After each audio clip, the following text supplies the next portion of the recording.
Oh, you love to play. Oh, you love to play. Don't your comments won't relay. Sign this on my page for you. Oh my God, he changed. Young life, I can't see back karma. I just need some brains so I could keep myself in order.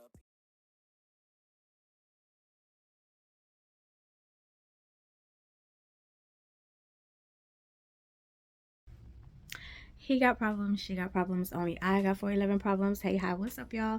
It's time for a story time. I know it's been a minute since I did a story time, but as you know, you guys, I've been working Operation Stack This Money is definitely in full effect. And yeah, I kind of been hesitant about doing story times because people tripping about the vlogs.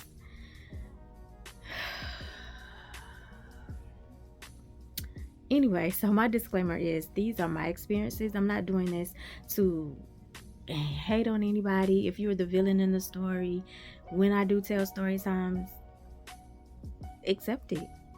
These are my experiences, and if you were a victor in the story, I appreciate you for coming through for me. But at this very moment, this story time is definitely not about anyone in particular. This is about an experience that I had.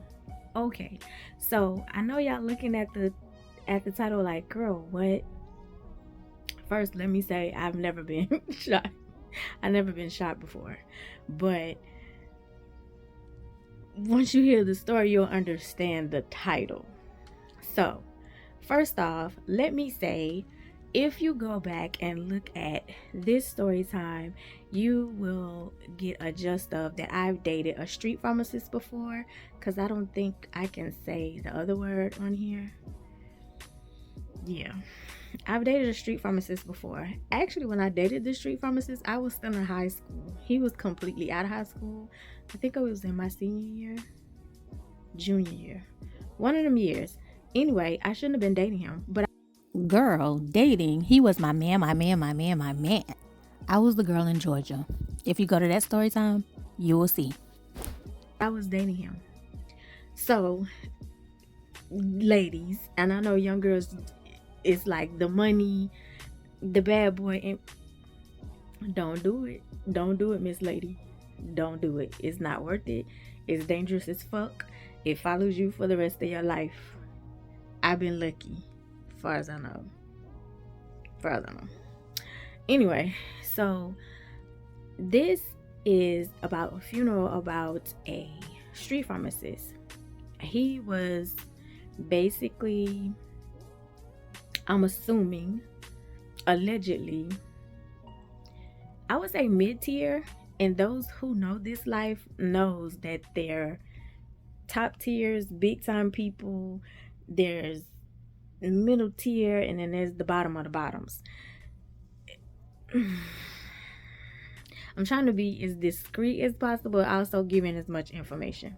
Anyway, I've dated a street pharmacist before, so this life, literally the stuff that you see on TV, that's like the scratch of the surface. This, it's a dirty game. It's a very dirty game. So, okay. Let me also say this. Before I joined the choir at this church, I completely hated funerals, despised funerals, had no intentions on going to any. I didn't even go to my grandmother's funeral.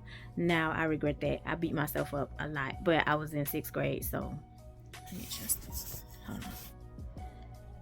That's better.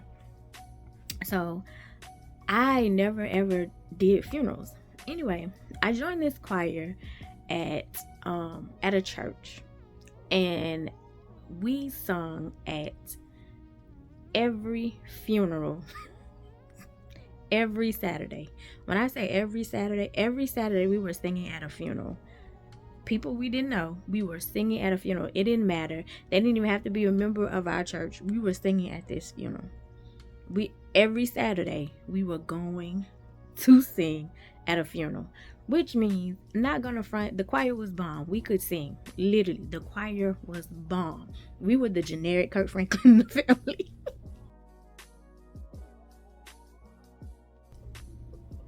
We could sing. Like, we really sound good. So I kind of understood why we were singing every Saturday at a funeral, right? Okay, so this is how I got comfortable with dead bodies. For whatever reason, the setup was, we saw, like, when it was time to view the body, like, that was pre-COVID, that was part of services, the viewing, like the last viewing. Sorry. And it is also usually at the end. Sometimes people would do it in the beginning of the funeral, but most of the people, they did it at the end, right? So before, the family and the people attending the services would go around to do the final viewing, the ministers, preachers, evangelists, all those in their respective places, they would go first, then the choir would go. So the very first time that I'm singing at this funeral,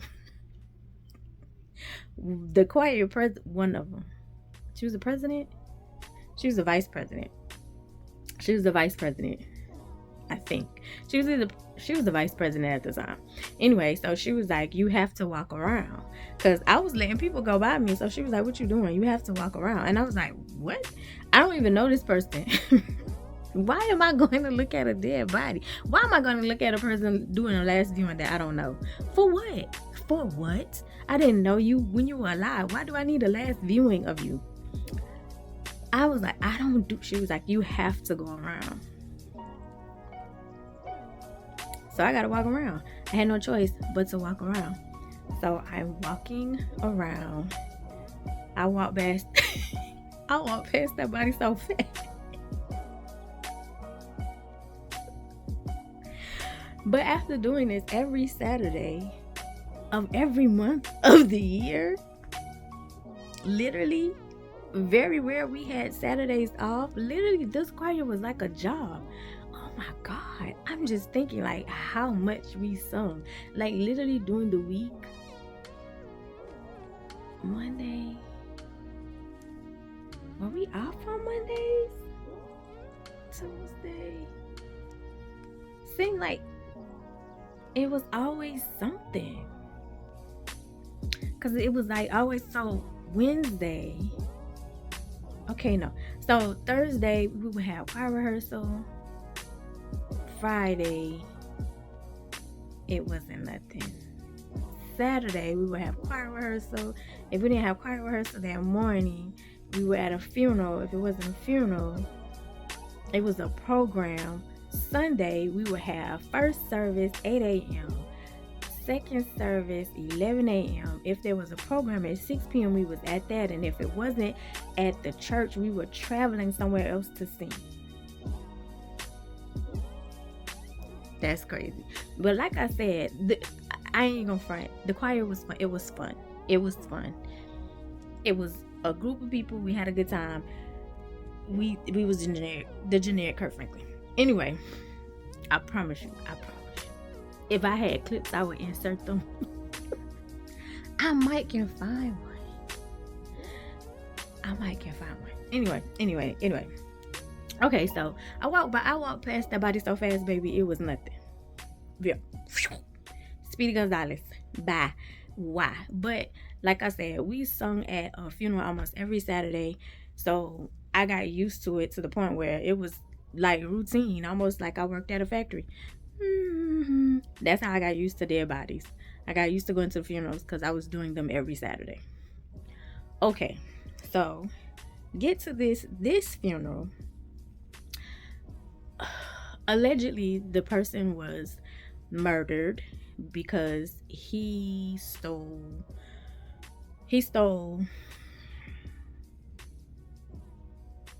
weight for his connect. I'm trying to make so my story don't get pulled. He stole products from his connect and owed a large amount of money, right? Well, of course, if you are in that life, you know about that life, seriously, they don't play about their money. They don't play about you stealing, and they make an example out of you because they don't want nobody to be like, oh, this person got away with it, so let me try it. Let me do it. They don't want a reoccurring act, so they make an example, and there's no warning. I mean, okay, so literally, allegedly, that's what happens. They made an example out of him, and he stole a lot of product, and you owed a large amount of money. So we had to sing at the funeral because his family member, because I'm not, like, I don't want to give it out. His family member was a member of the church. So the family member wanted the services at the church, wanted the choir to sing, wanted the pastor to do the eulogy, right? Even though he wasn't a member, we don't even know this person, but that's what churches do, and you're trying to comfort the person in their time of bereavement, right? So, all right, that is what happened to him, and everybody know. Well, I don't know, but Black families, when it's time for bereavement, you usually do like a week where you're planning, a week, where people are coming to bring you food, a week for everybody to come in the sound that's from out of town to prepare for the services. You just give like a week. So around, I would say Wednesday, there was rumors going around that the services was a target. Now, it hadn't been mentioned to the choir as a whole as of yet, but because I was cool with certain people, I was hearing certain things that the services was gonna be a target. So I'm listening, but I'm not putting too much into it, because I was like, if this is real and not a rumor, they're gonna tell us tomorrow at choir rehearsal to get us prepared for this situation, or they're gonna tell us like, well, hey, we're not gonna do this because we don't want to put nobody else in danger, right? So Thursday we get to choir rehearsal. Once we get to choir rehearsal, and there's literally, like, once everybody come in, I would say, because choir rehearsal started around 7 o'clock, 6:30, 7 o'clock. I think it was like 7 o'clock. So people, I think they waited to like 7:30 to make sure like whoever was going to be there was going to be there, right? So we knew, of course, once the condolences and all that stuff was going around, the story got around, that the family asked us to be a part of the service, right? Family asked us to be a part of the service. So, but once like our minister of music stood in front of us, the pastor stood in front of us, and the police stood in front of us. So of course, with the police standing in front of us, we all knew that the rumors were true, that there was a threat on the service. So the pastor started giving his speech, basically saying like, we have been asked by the family to sing at the services, but he wanted to be extremely transparent with us to let us know like, hey, this is what's going on, this is what's being said, and I want to be completely honest and transparent with everybody. If you don't feel safe with coming to do a service for the family, we completely understand, but we also want to be honest with everybody. So if you want to come, we prefer that you come, because what we are going to have is police escorts.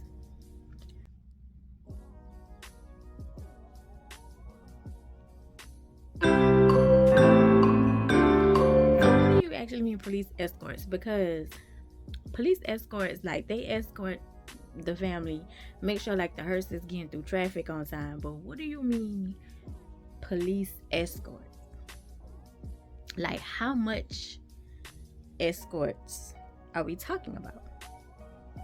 So he goes further in detail, basically saying like the people that he stole from were calling and making threats. They were calling the church, they were calling the family, and they were making very heavy threats of basically how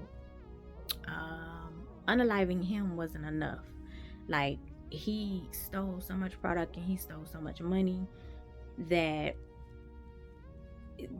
they want revenge, basically. So they come in to shoot up the place. I mean, they come in to, yeah.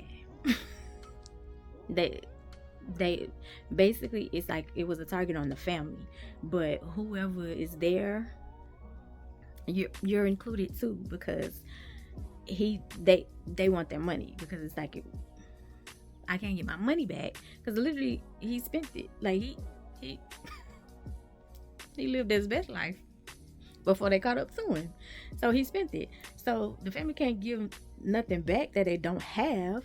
So they felt like my product gone, my money gone. So we coming at you like we don't feel like we've been paid enough. We don't feel enough revenge has happened. So basically the pastor was basically saying, he was like, hey, this is what it is. We've all been getting threats. But of course, him being a pastor, he was like, but you know, God is the shield. God is the protector. And I'm sitting here going, because I live this life. I live this life. Y'all, that shit ain't cute. It's cute on the movies because they acting and they going home. That real life, not knowing, people walking up to you, people saying, oh, you so-and-so's girl. I'm having a flashback. Hold on. That, when they serious about them, and you had to do a lot. You had to steal a lot for them to come after your family.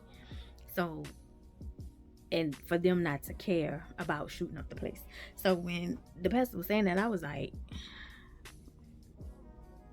bruh, yes, God is a protector, but he also give us common sense.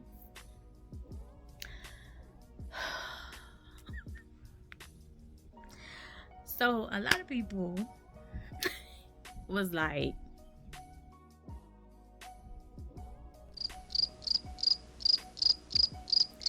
they didn't want to do it, which I understood. I didn't want to do it either. I didn't want to do it either. But in reality, a lot of people was following, and it was like, this is like, we need to be there for the family. Okay. I thought I was going to have to turn y'all off because somebody outside was playing music.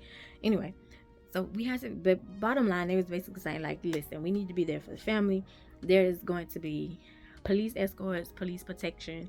So we'll be fine. We will be okay.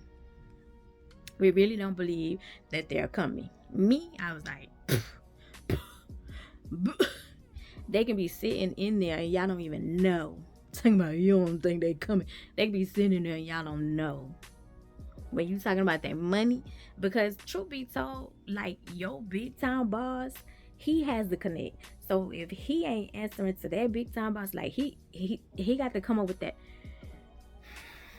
Anyway,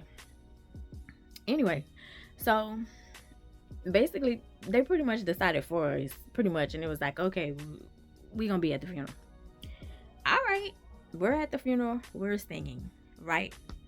Baby, when I tell you, this service looked like it was a cop service.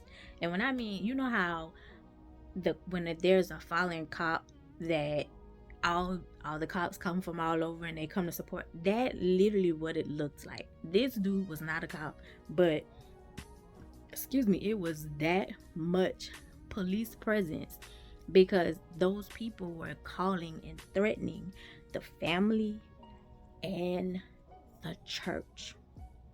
They were calling and threatening and saying how they was coming to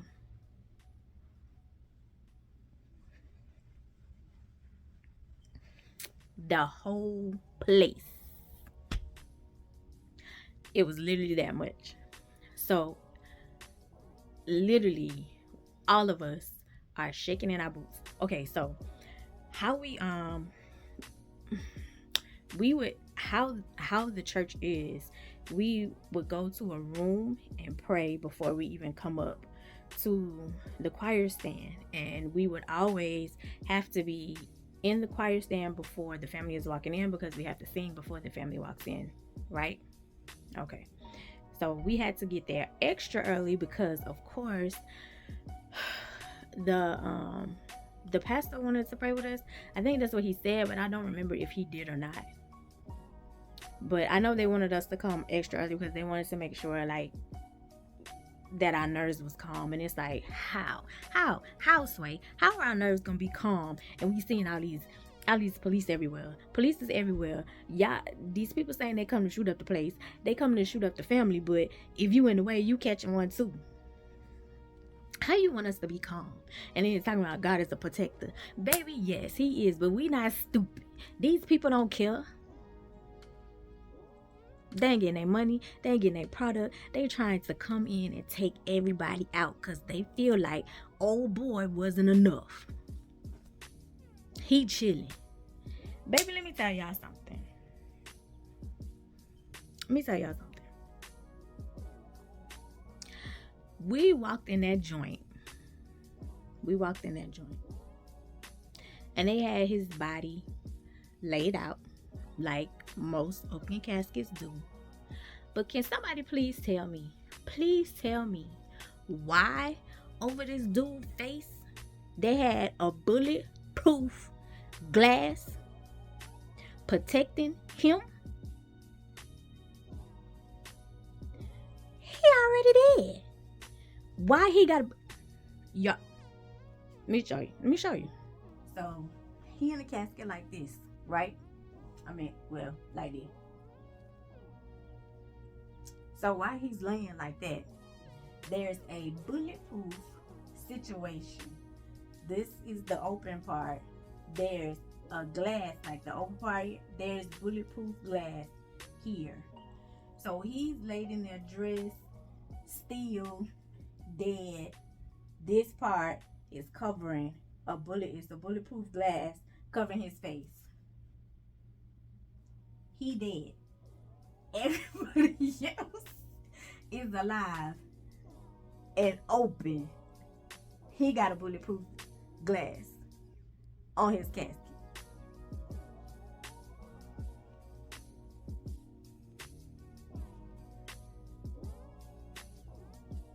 What the fuck?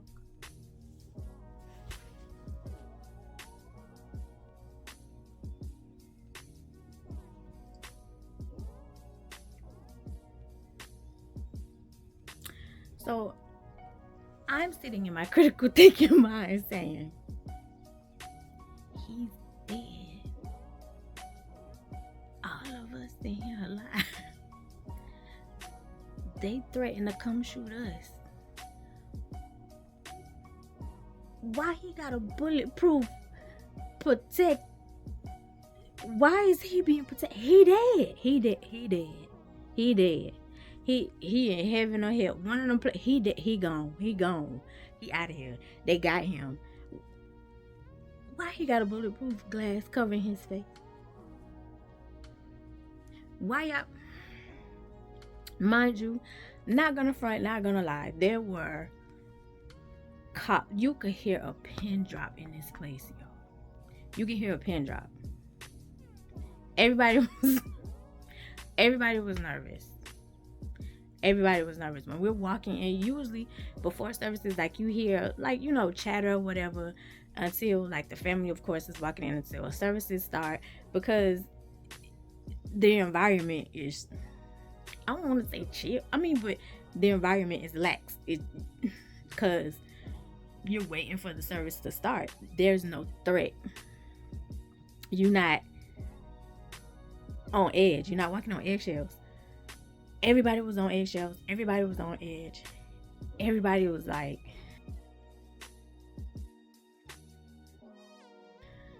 and I think it kind of set in and it was real, because you got a bulletproof protecting glass over a dead body. And it's like reality sits. It's like, Molly, you in danger, girl. You in danger. You in danger. You risking your life to sing over somebody that you've never met before, that you don't even know, who was in the drug gang, who was in the street pharmacist gang. And you trying to do a good thing for the family because you part of this church and you part of this choir, and this dude got a bulletproof glass over his face, and he protected, dead, not breathing, and you breathing. And now, mind you, I'm not even gonna front. When we walked in, it was police everywhere. The whole back wall was lined with cops.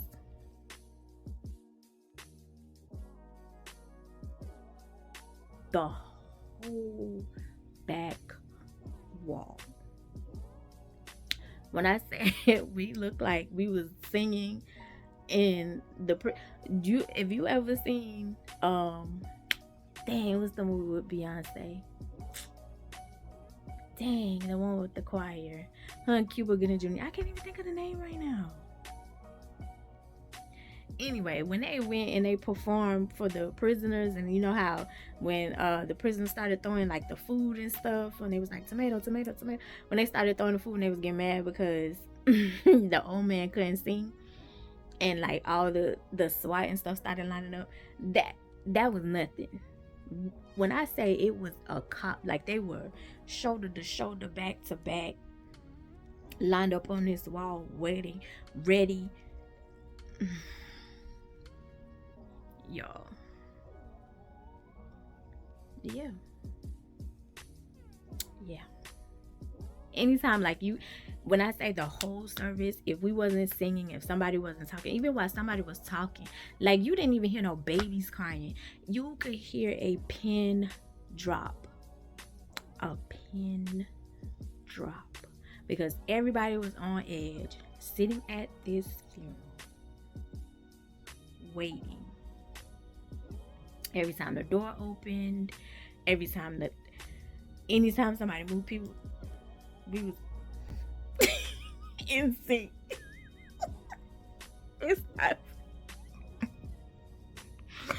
It's not funny, but literally that's how it was. It was like if the door opened over here, the door opened this way, door opened over here, like everybody was on edge, everybody was looking. And it's no disrespect to the family, but it's like, maybe y'all should have just like a private situation and just not tell people. But I guess they also wanted to show the people like, hey, we not scared. I guess. I mean, because you had already did the worst that you could do to him. But I was just trying to figure out, like, why did he have the bulletproof glass? I mean, I guess because they was coming to, like, I mean, they did threaten to his face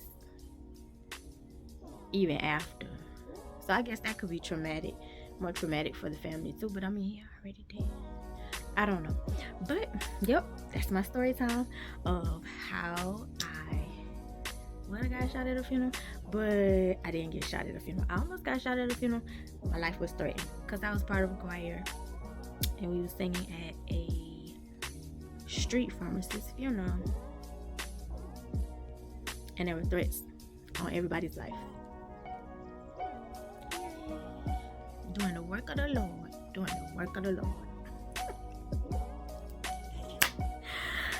I hope you guys enjoyed this story time. Hopefully I will get the energy and get the time to sit my butt down and record some more. But right now, let me know in the comments if you enjoyed this story time, if you want more story times, or just keep watching my channel, child. It'll be story times. It's gonna be movie reviews, child. This is coming out next week. Thank you for watching. I love you the most because you're definitely the dopest in real life. And I'll see you in the next one. Bye.